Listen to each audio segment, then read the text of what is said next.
సమయం అనేది మార్పుకి కేర్ ఆఫ్ అడ్రస్. పగలు, రాత్రి, వర్షాకాలం, వేసవికాలం, శీతాకాలం ఇవన్నీ సమయమనేది ఒకటి ఉందని, అది నిరంతరం కొంత వేగంతో మార్పుకి గురవుతుందని తెలియచేస్తాయి. మనం రోజురోజుకి ముసలివాళ్లం అయిపోతున్నాం. ఇది కూడా సమయంలో మార్పుకి సంకేతమే. కానీ మీరు ఎప్పుడైనా గమనించారా, సమయం స్థిరంగా ఉండకుండా నిరంతరం ఎందుకు మార్పు చెందుతుందని? సమయం అసలు మొదలు ఎప్పుడయింది? సమయానికి అంతం ఉందా? మనమందరం సమయం అనే ఒకే నావలో ప్రయాణిస్తున్నవాళ్లమే. దీన్నే టైం ట్రావెల్ అని అంటారు. అయితే మనం ఆ నావలో కాకుండా అంతకన్నా ఎక్కువ వేగంతో ప్రయాణించే వేరే నావలో వెళితే ఎలా ఉంటుంది? లేదా అందరిలా మనం ముందుకు ప్రయాణించే నావలో కాకుండా వెనక్కి తిరిగి ప్రయాణించే నావలో వెళితే భలే ఉంటుంది కదూ.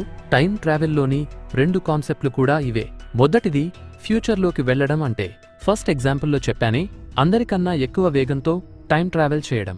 ఫ్యూచర్లో మీరు ఎలా ఉండబోతున్నారో ఈ క్షణంలోనే మీరు అక్కడికి వెళ్లి తెలుసుకోవడం.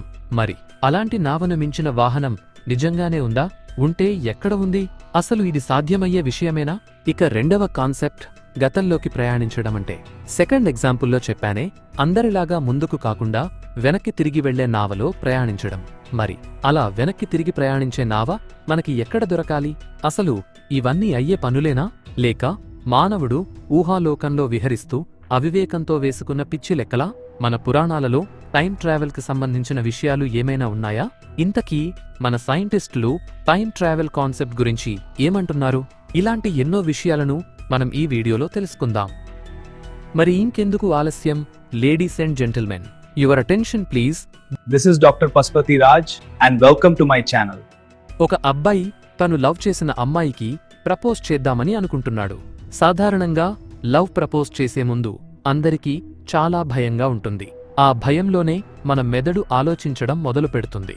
ఒక్కసారి మనం మన ఫ్యూచర్కి వెళ్ళి మనం ప్రపోజ్ చేసిన తర్వాత ఆ అమ్మాయి రియాక్షన్ ఎలా ఉంటుందా అని తెలుసుకోవాలనిపిస్తుంది.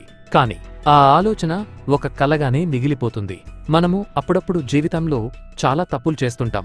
ఆ తప్పులను సరిదిద్దుకోవడానికి టైం కాస్త వెనక్కి వెళితే చాలా బాగుంటుంది అనిపిస్తుంది. కాని ఏం లాభం? అది జరగని పని. కాని ఇదంతా టైం ట్రావెల్తో సాధ్యమవుతుంది. సో ఈ రోజు మన topic is time travel. 20th సెంచరీకి చెందిన great scientist Albert Einstein special relativity అనే థియరీని డెవలప్ చేశాడు. స్పెషల్ రిలేటివిటీని అర్థం చేసుకోవడం చాలా కష్టం. ఎందుకంటే అది మనం మన జీవితంలో ప్రతిరోజు ఎక్స్పీరియన్స్ చేసే విషయం కాదు. కానీ సైంటిస్టులు మాత్రం టైం ట్రావెల్ ఉంది అని పక్కా కన్ఫర్మ్ అయితే చేశారు. ఈ థియరీ ఏం చెప్తుందంటే, స్పేస్ అండ్ టైం ఈ 2 ఫ్యాక్టర్స్ మధ్యలో కనెక్షన్ ఉంటుంది. దాన్ని స్పేస్ టైం అని అంటారు. సింపుల్గా చెప్పాలంటే స్పేస్ టైం అంటే మన యూనివర్స్. ఈ యూనివర్స్లో ప్రయాణించే ఏ వస్తువుకైనా 3 lakhs kilometers per second అనే స్పీడ్ లిమిట్ ఉంటుంది. ఈ స్పీడ్ లిమిట్తోనే లైట్ కూడా ట్రావెల్ చేస్తుంది. సూర్యుడి నుండి వచ్చే లైట్ మన భూమికి చేరుకోవడానికి సుమారుగా 8 నిమిషాల 20 సెకండ్ల టైం పడుతుంది. సూర్యుడికి భూమికి మధ్యలో ఉన్న డిస్టెన్స్ 15 కోట్ల కిలోమీటర్లు. లైట్కి ఉన్న speed 3 lakhs kilometers per second. ఈ రెండింటినీ డివైడ్ చేస్తే అప్రాక్సిమేట్లీగా 8 minutes 20 seconds వస్తుంది. ఫర్ సపోజ్ ఒకవేళ సూర్యుడు సడన్ గా డిసపియర్ అయ్యాడనుకోండి, ఆ ఇన్ఫర్మేషన్ మన ఎర్త్లో ఉన్న మనుషులకు తెలియడానికి 8 నిమిషాల 20 సెకండ్ల టైం పడుతుంది. ఇంకా స్పెషల్ రిలేటివిటీ ఏం చెప్తుందంటే, మీరు ఈ యూనివర్స్లో ట్రావెల్ చేసినప్పుడు చాలా ఆశ్చర్యకరమైన విషయాలు జరుగుతాయి. ఎక్స్పెషల్లీ మీరు ట్రావెల్ చేసే రిలేటివ్ స్పీడ్ ఆఫ్ లైట్తో మ్యాచ్ అయినప్పుడు. ఫర్ ఎగ్జాంపుల్, కాంతి వేగంతో ప్రయాణించే ఒక ట్రైన్ మన దగ్గర ఉందనుకుందాం. అందులో కొంతమంది ప్రయాణికులు ప్రయాణిస్తున్నారు. అప్పుడు ట్రైన్లో ఉన్నవారి సమయం బయట ప్రపంచంతో పోలిస్తే చాలా నెమ్మదిగా గడుస్తూ ఉంటుంది. ఎంత స్లోగా అంటే, ఆ ట్రైన్లోని ప్రయాణికులు కేవలం 1 వారం రోజులు ఆ ట్రైన్లో ప్రయాణించి బయటికి వచ్చి చూస్తే 60 ఏళ్లు గడిచి 2077వ సంవత్సరంలో ఉండి ఉంటారు. ఆ ట్రైన్లో ఉన్నవారు వాళ్ల పిల్లల్ని కలుసుకున్నప్పుడు వాళ్లకంటే ముసలివాళ్లు అయిపోయుంటారు. అంటే ఆ ట్రైన్లో ఉన్నవారు అంతా ఫ్యూచర్లోకి టైం ట్రావెల్ చేశారన్నమాట. 1971లో కొంతమంది సైంటిస్టులు మన ఐన్స్టీన్ స్పెషల్ రిలేటివిటీ థియరీ మీద కొన్ని ప్రయోగాలు చేశారు.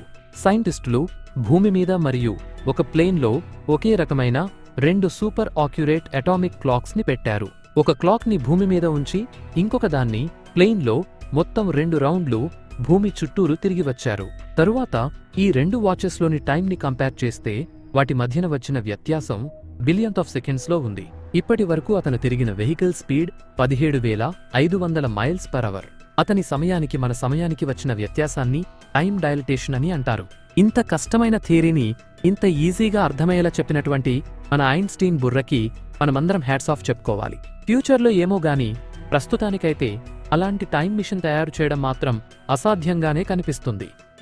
ఇప్పుడు మనం మన పురాణాలలో టైం ట్రావెల్కి సంబంధించిన విశేషాలను తెలుసుకోవడానికి ప్రయత్నిద్దాం. ఇప్పుడు మనం మన పురాణాలలో ఉన్న టైం ట్రావెల్కి సంబంధించిన ఉదాహరణలను చూద్దాం. ముచుకుంద మహారాజు సూర్యవంశానికి చెందిన ఒక పరాక్రమవంతమైన రాజు. ఆ సమయంలో దేవతలకు అసురులకు హోరాహోరీగా యుద్ధం జరుగుతూ ఉంటుంది. ఆ యుద్ధంలో అసురులు దేవతలపై ఆధిపత్యం ప్రదర్శిస్తూ ఉంటారు. అప్పుడు దేవతలకు రాజైనటువంటి ఇంద్రుడు ముచుకుంద మహారాజు వద్దకు వచ్చి అసురులపై యుద్ధంలో సహాయం చెయ్యమని కోరుతాడు. ముచుకుంద మహారాజు ఇంద్రుని యొక్క కోరిక మేరకు అసురులపై యుద్ధం చేయుటకు స్వర్గలోకానికి బయలుదేరుతాడు. అలా 1 సంవత్సరం కాలం పాటు స్వర్గలోకంలో అసురులపై యుద్ధం జరుగుతుంది. యుద్ధంలో దేవతలు అసురులపై విజయం అనంతరం ముచుకుంద మహారాజు తన రాజ్యానికి తిరుగు ప్రయాణం అవుతుండగా దేవతలకు రాజు అయినటువంటి ఇంద్రుడు మహారాజు సహాయానికి కృతజ్ఞతలు తెలుపుతూ, మహారాజా, ఇప్పుడు మీ రాజ్యం, కుటుంబం, ప్రజలు, సిరి సంపదలు అన్నీ కాలగర్భంలో కలిసిపోయి ఉంటాయి. ఎందుకంటే స్వర్గలోకంలో 1 సంవత్సరం భూప్రపంచం మీద 360 సంవత్సరాలతో సమానం. మీరు ఇక్కడికి యుద్ధం చేయుటకు వచ్చినప్పుడు త్రేతాయుగం కాని ఇప్పుడు భూప్రపంచం మీద ద్వాపరయుగం నడుస్తోంది అని తెలియజేస్తాడు ఇంద్రుడు.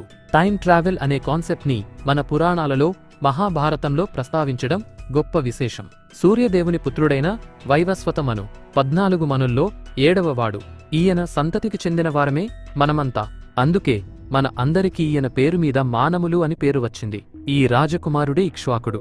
సూర్యవంశాన్ని విస్తరించి ఇక్ష్వాకుల సామ్రాజ్యాన్ని స్థాపించాడు. ఆ మహారాజు యొక్క మునిముని మనవళ్లలో ఒక్కడే రైవత కాకుడిమి. రైవత కాకుడిమికి రేవతి అనే ఒక అందమైన కుమార్తె ఉంది. కాకుడిమికి దివ్యశక్తులు ఉన్నాయని మహాభారతంలో ప్రస్తావించారు. తన కుమార్తెకు తగిన వరుణ్ణి వెతికి అంగరంగ వైభవంగా పెళ్లి చెయ్యాలని కాకుడిమి అనుకుంటాడు.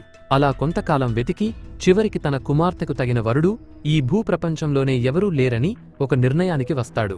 దాంతో తన దగ్గరున్న దివ్యశక్తులతో రేవతిని వెంట పెట్టుకుని బ్రహ్మలోకానికి బయలుదేరుతాడు. అక్కడ గాంధర్వులతో మధుర సంగీతాన్ని ఆలపిస్తూ ఉంటాడు బ్రహ్మదేవుడు. దాంతో బ్రహ్మ ఆనందానికి విఘాతం చేయడం ఇష్టం లేక ఆ కార్యక్రమం అయిపోయే వరకు అక్కడే నిరీక్షిస్తాడు కాకుడిమి మరియు అతని కుమార్తె అయిన రేవతి. కార్యక్రమం ముగిసిన వెంటనే కాకుడిమి తన కుమార్తెకు తగిన వరుణ్ణి తెలియచేయమని బ్రహ్మదేవుడిని విన్నవించుకుంటాడు. అది విని బ్రహ్మ నవ్వుతూ, కాకుడిమి వేరువేరు ప్రదేశాలలో సమయం వేరువేరు విధాలుగా మార్పు చెందుతుంది. నువ్వు నా గురించి నిరీక్షించిన ఈ కొద్ది క్షణాలలో భూమి మీద 27 చతుర్యుగాలు గడిచాయి. అంటే ఒక చతుర్యుగానికి 43,20,000 సంవత్సరాలు. ఈ మొత్తాన్ని 27తో గుణిస్తే ఎంత వస్తుందో అన్ని సంవత్సరాలు భూప్రపంచం మీద గడిచాయి. నీ భార్య, రాజ్యం, మంత్రులు, సిరి సంపదలు అన్నీ కూడా కాలగర్భంలో కలిసిపోయాయి అని చెబుతాడు. అది విని కాకుడిమి ఆశ్చర్యపోతాడు. బ్రహ్మదేవుడు కాకుడిమికి తన కుమార్తెను భూలోకంలో ఉన్న కృష్ణుడి అన్న అయిన బలరాముడికి ఇచ్చి వివాహం చేయమని సలహా ఇస్తాడు. అలాగే చేస్తాడు కాకుడిమి. అలాగే బౌద్ధ గ్రంథాలలో కూడా టైం ట్రావెల్ ప్రస్తావన ఉంది. దేవలోకంలో మన 100 సంవత్సరాలు వాళ్ళకి కేవలం 1 రోజుతో సమానమని అందులో లిఖించబడి ఉంది. అలాగే జపనీస్లో కూడా ఒక కథ అనాదిగా వినిపిస్తూ వస్తుంది. పురాషీమా అనే ఒక యువ మత్స్యకారుడు ప్రమాదవశాత్తు సముద్ర గర్భంలోకి వెళ్తాడు. అక్కడ 3 రోజులు ఉన్న తరువాత తిరిగి తన నివాసానికి వచ్చి చూస్తే అక్కడ తన ఇల్లు, కుటుంబం ఏవీ కూడా కనిపించవు. అప్పుడు తను తెలుసుకుంటాడు ఆ 3 రోజులు భూప్రపంచం మీద 300 సంవత్సరాలు గడిచాయి అని. ఇలా టైం ట్రావెల్ గురించి అప్పట్లోనే మనవాళ్లు చాలాసార్లు ప్రస్తావించారు. అయితే ఇవన్నీ కేవలం బుక్స్ వరకే పరిమితమై ఉన్నాయి. అంతకుమించి వాటికి ఉనికి సంబంధించి ఎలాంటి ఆధారాలు ఏమీ లేవు. దాంతో కొంతమంది ఇవన్నీ కేవలం కట్టుకథలని, టైం ట్రావెల్ అనేది కేవలం ఒక ఊహ మాత్రమే అని, అది వాస్తవ రూపం దాల్చడం అసంభవమని బలంగా నమ్మారు. ఇలాంటి టైం ట్రావెల్కి సంబంధించిన చాలా ఉదాహరణలు మన పురాణాలలో, గ్రంథాలలో మనవాళ్లు ఏనాడో ప్రస్తావించబడి ఉంది.